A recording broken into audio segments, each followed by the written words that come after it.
Good morning students. This is Anup Srivastav. Welcome to Golden Public School, Chuhadpur Khadar, Greater Noida. Today we study past perfect tense. आज की इस video में past perfect tense के translation सीखेंगे. past perfect tense के translation कैसे करते हैं इस वीडियो में हम सीखेंगे. यदि यह वीडियो आप सभी बच्चों को, आप सभी लोगों को अच्छी लगे तो वीडियो को लाइक करें, चैनल को सब्सक्राइब करें और अपने व्हाट्सएप ग्रुप पर शेयर करें. तो शुरू करते हैं आज का वीडियो. Past perfect tense. इससे पहले हमने कई सारी वीडियो अपलोड की है. प्रेजेंट के चारों पार्ट्स यानी present indefinite, present continuous tense, present perfect continuous tense. उसके बाद पास्ट इंडेफिनिट, पास्ट कॉन्टिन्यूअस. ये वीडियो आप हमारी जो है चैनल को सब्सक्राइब करके सारी वीडियो को देख सकते हैं. आज इस वीडियो में पास्ट परफेक्ट टेंस के ट्रांसलेशन कैसे करते हैं ये हम आपको सिखाएंगे. पास्ट परफेक्ट टेंस की पहचान. सबसे पहले हम इस टेंस की पहचान कैसे करते हैं. तो इसकी पहचान है हिंदी वाक्यों के अंत में चुका था, चुकी थी, चुके थे, या था, ये थी, ये थे आदि शब्द आते हैं. जिन वाक्यों में दो कार्य हुआ होता है ध्यान रखेंगे. ये तो हो गई पहचान. अब यहाँ पर पॉइंट यहाँ पर ध्यान देंगे. जिन वाक्यों में दो कार्य हुआ होता है तो पहले समाप्त होने वाले कार्य के लिए पास्ट परफेक्ट टेंस में तथा बाद में समाप्त होने वाले कार्य के लिए पास्ट इंडेफिनिट टेंस का प्रयोग करते हैं. ट्रांसलेशन के माध्यम से अब दो कार्य कैसे होते हैं आगे हम जब ट्रांसलेशन करेंगे वो भी आपका डाउट क्लियर हो जाएगा. वर्ड ऑर्डर की बात करें तो अफर्मेटिव यानी साधारण वाक्य, subject, then had, then verb third form, last object. Negative की बात करें, नेगेटिव सेंटेंस की, तो इसका वर्ड ऑर्डर होता है subject, had not, verb third form में और लास्ट में ऑब्जेक्ट लिखते हैं. इंट्रोगेटिव सेंटेंस की बात करें जब सेंटेंस जो है क्वेश्चन वर्ड से शुरू हो या क्या से शुरू हो तो सबसे पहले हैड, सब्जेक्ट, वर्ब की थर्ड फॉर्म, ऑब्जेक्ट और लास्ट में क्वेश्चन मार्क लगाते हैं. यदि इसी में कोई क्वेश्चन वर्ड जो है बीच में आए तो सबसे पहले हम उस क्वेश्चन वर्ड को लिखते हैं. जैसे व्हाई, वेयर, हु, इस तरह यानी डब्ल्यू फैमिली. तो शुरू करते हैं ट्रांसलेशन. पहला अफर्मेटिव से रिलेटेड है. अफर्मेटिव का ट्रांसलेशन कैसे करेंगे फर्स्ट एग्जांपल से समझ में आ जाएगा. मैं अपना काम कर चुका था. यहां पर ध्यान देंगे, इस सेंटेंस को पहचानेंगे. लास्ट में वाक्य के अंत में चुका था आ गया है और अभी हमने पहचान में भी आपको बताया था वाक्यों के अंत में चुका था आएगा, अर्थात यहां पर पास्ट परफेक्ट टेंस है. अब हमें ये पता चल गया पास्ट परफेक्ट टेंस इस सेंटेंस में है. अब देखेंगे कहीं नहीं तो नहीं लगा, नहीं है. क्या, कब, कैसे, नहीं है तो क्या मान लेंगे, अफर्मेटिव मान लेंगे. और अफर्मेटिव का वर्ड ऑर्डर ये है. तो अफर्मेटिव में हम सबसे पहले क्या लिखेंगे, सब्जेक्ट, अर्थात काम को करने वाला. काम कौन कर रहा है, मैं, अर्थात आई. एक चीज और ध्यान रखेंगे, मेन चीज याद रखेंगे इसकी, हेल्पिंग वर्ब, सहायक क्रिया जिसे कहते हैं. और इसमें एक ही हेल्पिंग वर्ब होती है, हैड. और ये सभी पर्सन्स के साथ काम करती है, चाहे फर्स्ट पर्सन हो, सेकंड पर्सन हो, थर्ड पर्सन हो, सिंगुलर नाउन्स हो, प्लूरल नाउन्स हो, I, you, we, they, he, she, it, या सिंगुलर या प्लूरल. तो इस तरह से पास्ट परफेक्ट टेंस में सभी सेंटेंसों के साथ, चाहे वो अफर्मेटिव हो, निगेटिव हो, इंट्रोगेटिव हो, कोई सा भी पर्सन हो, I, you, we, they, he, she, it, कोई सा भी हो, सबके साथ हम जो है हैड का प्रयोग करते हैं. अब पहला सेंटेंस है अफर्मेटिव से रिलेटेड है, इसको कैसे ट्रांसलेट करेंगे. अब ध्यान देंगे, सब्जेक्ट क्या है, काम करने वाला कौन है, मैं. कौन काम कर चुका था? मैं, अर्थात मैं को इंग्लिश में क्या कहते हैं? आई। देन हैड, अब मैंने बताया था सभी पर्सन्स के साथ हैड लगाएंगे, कोई सा भी पर्सन्स, आई यू वी दे कोई भी आ जाए, तो यहां पे क्या लिखेंगे? सब्जेक्ट के बाद हैड। नेक्स्ट है वर्ब की थर्ड फॉर्म। वर्ब की थर्ड फॉर्म, काम क्या हो रहा है? काम करने की बात कर रहा है, काम कर चुका है, तो काम करने को क्या कहते हैं? डू। और डू की थर्ड फॉर्म क्या होती है? डन। I had done. अब ऑब्जेक्ट, ऑब्जेक्ट में क्या है? अपना काम। आई हैड डन, ऑब्जेक्ट लिखेंगे my work. I had done my work. I had done my work, मैं अपना काम कर चुका था। I had done my work. तो इस तरह से हमने पहला ट्रांसलेशन ट्रांसलेट कर लिया है। दूसरा सेंटेंस है, ध्यान देंगे, तुम एक पत्र नहीं लिख चुके थे। ध्यान देंगे, हिंदी वाक्यों में जब नहीं शब्द आ जाए तो उसको नकारात्मक वाक्य कहते हैं, अर्थात नेगेटिव सेंटेंस कहते हैं। तो इस तरह के सेंटेंस में इसका वर्ड ऑर्डर है, सब्जेक्ट के बाद तुरंत हैड नॉट लगा देते हैं। कोई सा भी पर्सन हो, I you we they, negative में सबके साथ हैड नॉट जोड़ देते हैं। तो ट्रांसलेट करेंगे, सब्जेक्ट पत्र लिखने की बात कर रहा है, कौन पत्र लिख रहा है या कौन पत्र नहीं लिख रहा, तो सब्जेक्ट निकल के आया यू, अर्थात तुम। फर्स्ट यू, हमने जो है सब्जेक्ट जो है निगेटिव का जो वर्ड ऑर्डर है, according to word order subject हमने लिख लिया। देन हैड नॉट, हमें पता है ऑल पर्सन्स के साथ इसमें जो है पास्ट परफेक्ट टेंस में हैड नॉट लगेगा। तो यू हैड नॉट,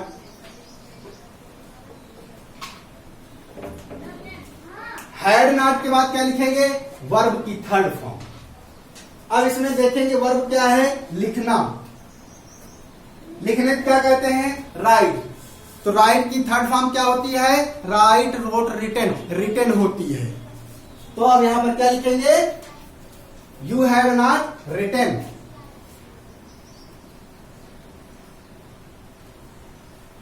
अब देखेंगे इसमें ऑब्जेक्ट है, क्योंकि वर्ब की थर्ड फॉर्म के बाद हमें ऑब्जेक्ट लिखना है, तो ऑब्जेक्ट हाँ है, एक पत्र। You had not write a letter.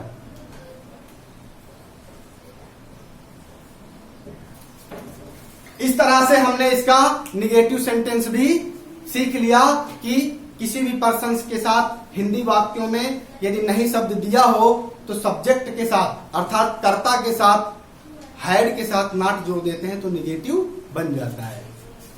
Next है इंट्रोगेटिव से रिलेटेड अर्थात प्रश्नवाचक वाक्य। जब क्या से शुरू हो तो ऐसा सेंटेंस यहाँ पर दिया हुआ है, क्या राम विद्यालय जा चुका था, अर्थात इंट्रोगेटिव क्या वर्ड जो है शुरू में आ गया। एक तो शुरू में जब आए तो इंट्रोगेटिव होता है, एक जब बीच में आए तो इंट्रोगेटिव वर्ड, इंट्रोगेटिव सेंटेंस होता है। तो अब इसे ध्यान देंगे, जब क्या से शुरू हो तो इसका वर्ड ऑर्डर यहाँ पर लिखा हुआ है। तो फर्स्ट क्या रखेंगे? हैड।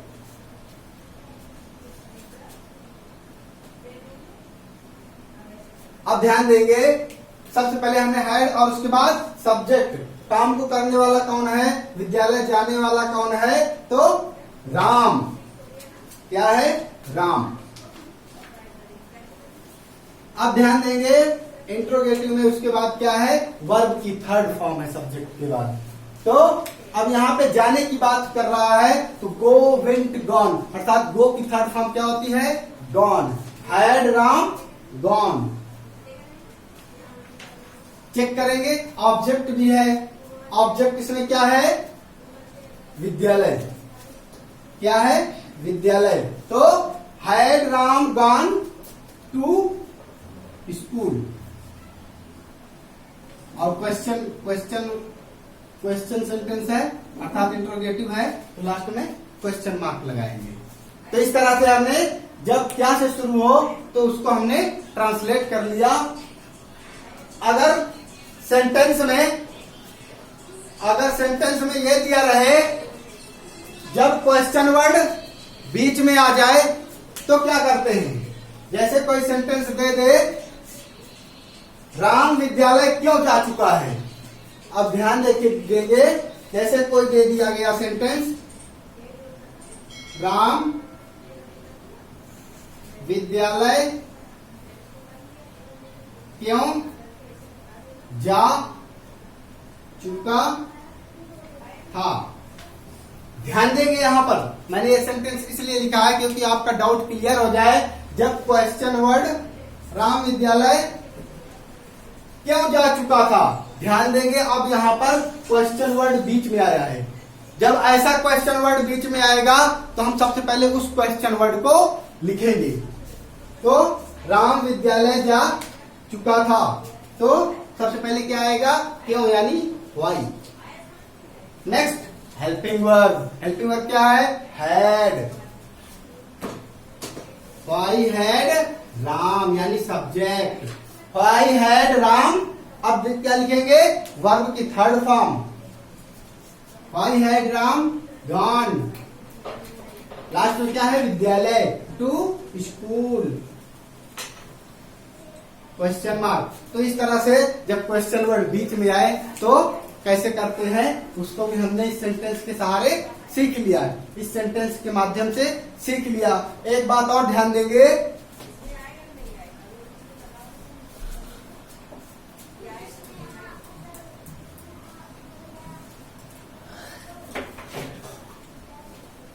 अब अगर इंट्रोगेटिव और निगेटिव एक साथ दिया हो तो कैसे बनाते हैं उसका भी एग्जाम्पल मैं यहां पर आपको सिखा रहा हूं, ध्यान देना।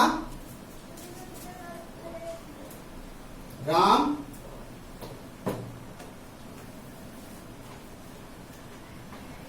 विद्यालय क्यों नहीं जा चुका था, क्वेश्चन मार्क। ध्यान देंगे अब यहां पर दो वर्ड ध्यान देने की बात है, एक तो क्यों, दूसरा नहीं। अब ये क्या हो गया? इंट्रोगेटिव प्लस निगेटिव हो गया। अब इसको ट्रांसलेट कैसे करेंगे? सबसे पहले हम अपना रूल अपनाएंगे। जब क्वेश्चन वर्ड बीच में आएगा तो सबसे पहले हम उस क्वेश्चन वर्ड को पहले लिखेंगे, अर्थात क्यों यानी व्हाई को पहले लिखेंगे। नेक्स्ट हेल्पिंग वर्ब क्या है? हैड। फिर सब्जेक्ट क्या है? राम। नेक्स्ट क्या है? अब जो है ध्यान देंगे, अगर इंट्रोगेटिव निगेटिव दिया हो तो सब्जेक्ट के जस्ट बाद क्या जोड़ देते हैं? नॉट जोड़ देते हैं। तो आई हैड राम नॉट। फिर क्या है? Verb. I had Ram not gone. विद्यालय की बात कर रहा है तो टू स्कूल,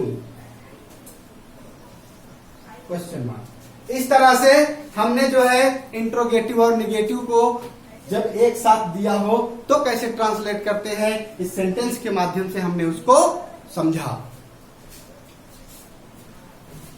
अब बचे हुए दो सेंटेंस, जब दो वर्ग कार्य करते हैं तो ट्रांसलेट कैसे करते हैं, इन दोनों सेंटेंस के माध्यम से उनको भी क्लियर करेंगे कैसे करते हैं। अभी मैंने बताया था कि जिन वाक्यों में दो कार्य हुआ हो तो पहले समाप्त होने वाले कार्य के लिए पास्ट परफेक्ट टेंस तथा बाद में समाप्त होने वाले कार्य के लिए पास्ट इंडेफिनिट का प्रयोग करते हैं। तो ऐसा ही सेंटेंस यहाँ पर, बड़ा फेमस सेंटेंस यहाँ पर दिया हुआ है, इसे ट्रांसलेट करेंगे। डॉक्टर के आने से पहले मरीज मर चुका था। दो वर्ग हो रहे हैं, एक तो डॉक्टर आया, दूसरा मरीज मर चुका है। एक डॉक्टर के आने की बात कर रहा है और मरीज के मरने की बात कर रहा है। दो कार्य हो रहे हैं, तो सबसे पहले जो कार्य हुआ है उसे संपन्न करेंगे, अर्थात डॉक्टर के आने से पहले मरीज मर चुका था, अर्थात मरीज पहले मरा, इसलिए इस सेंटेंस को हम पहले ट्रांसलेट करेंगे, मरीज मर चुका था। तो the according to word order the patient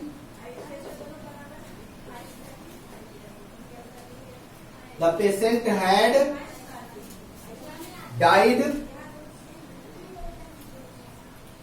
the patient had died, मरीज मर चुका था। अब देखेंगे बीच में वर्ड क्या है, पहले है, तो अब हम पहले की क्या लिखेंगे, इंग्लिश। पहले को क्या कहते हैं, बिफोर।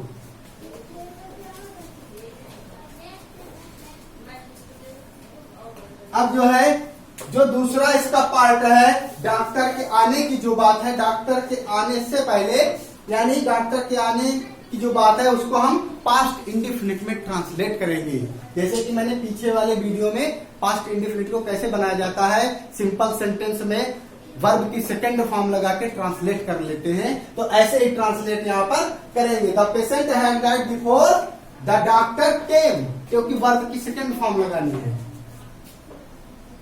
बिफोर द डॉक्टर केम। इस तरह से हमने जो है दो वर्ग वाला एक सेंटेंस जो है हमने यहाँ पर, जहां पे पहले वर्ड लगा हो कैसे ट्रांसलेट करते हैं, इस सेंटेंस के माध्यम से हमने सीखा। डॉक्टर के आने से पहले मरीज मर चुका था। The patient had died before the doctor केम। इसी तरह से दूसरा है, सारे डाउट आपके क्लियर कर दूंगा। अब इस सेंटेंस का अपोजिट करना है। लास्ट में एक सेंटेंस और लिखा है, यदि बाद लगा हो तो उसको कैसे ट्रांसलेट करते हैं, ध्यान देंगे। रोगी के मरने के बाद डॉक्टर पहुंचा, रोगी के मरने के बाद डॉक्टर पहुंचा। अब डॉक्टर पहुंचा जो सेंटेंस है हिंदी में, अब हम इसको जो है पहले ट्रांसलेट करेंगे। पहले हम इसे पास्ट इंडेफिनिट में ट्रांसलेट करेंगे और इसके अपोजिट रोगी की जो मरने की बात है उसको हम पास्ट परफेक्ट में, यानी कि पास्ट इंडेफिनिट के बाद ट्रांसलेट करेंगे। तो शुरू करते हैं, लास्ट को ट्रांसलेट कैसे करेंगे। रोगी के मरने के बाद डॉक्टर पहुंचा, according to word order. The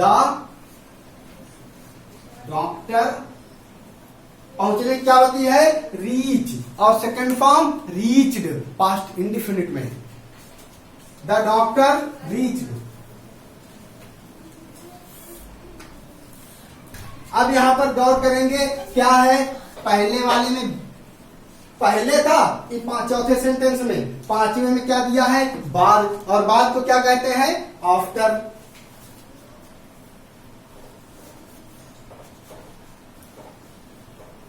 the doctor reached after. अब रोगी के मरने की बात जो है वो पास्ट परफेक्ट में ट्रांसलेट करेंगे। The doctor reached after the patient had, according to word order, had died. तो इस तरह से हमने पांचवा सेंटेंस भी क्लियर कर दिया। रोगी के मरने के बाद डॉक्टर पहुंचा, the doctor reached after the patient had died. इस तरह से पास्ट परफेक्ट में ट्रांसलेशन कैसे बनाते हैं, इस वीडियो के माध्यम से आपके सारे डाउट क्लियर हो गए होंगे। यदि ये वीडियो आप सभी को अच्छा लगे तो चैनल को सब्सक्राइब करें, वीडियो को लाइक करें, रिंग बेल को प्रेस करें, अपने व्हाट्सएप ग्रुप पर भी शेयर करें, ताकि जो भी इस वीडियो को देखे उसके सारे डाउट क्लियर हो जाएं। Thank you.